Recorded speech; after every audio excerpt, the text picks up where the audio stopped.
the modern-day Queen of Sheba. Many of us only know the Queen of Sheba as the powerful and wealthy biblical and Quranic figure who visited King Solomon in Jerusalem to prove him with hard questions, which he answered satisfactorily. But the lineage of the real queen lives today. The modern-day Queen of Sheba is little known among circles where she is not prominent, but her influence and power is felt throughout the world.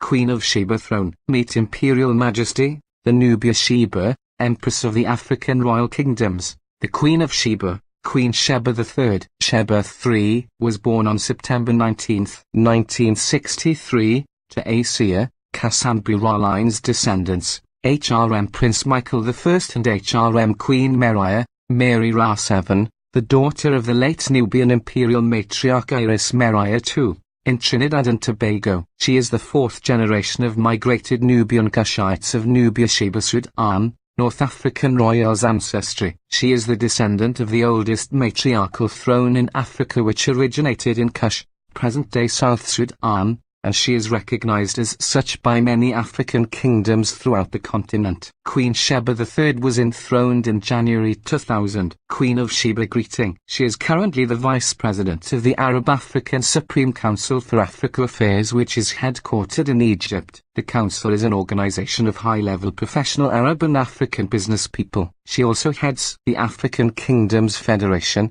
an organization that seeks to restore the Federation of African Kingdoms, under the belief that Africans and its descendants are all one people. The Federation has a YouTube channel which spotlights her work and influence throughout the world. She has visited kingdoms in Liberia, the Ivory Coast, Ghana and many other African countries where she was welcomed like a true African royal.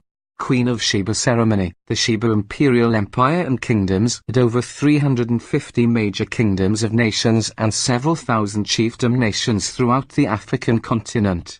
They migrated from their ancestral North African regions downwards in the 1800s and then outside Africa by the mid-1900s. Some of the tribes migrated in 1889 and 1911 after over 150 villages in the Swan Dam were flooded to form the dam in North Sudan. They settled in New Hafa, Sheba, New Nubia, Egypt, Meroe, Khartoum, and West Africa. Due to colonial activities between 1913 to 1915. They further moved to Guadeloupe, Barbados and finally, settled in Trinidad and Tobago. The imperial matriarch Iris Meriah Ra II was born in 1916 and he traveled later to the US and Africa. Watch Empress Sheeba eloquently explain her lineage in this interview in Ghana where she visited in 2008.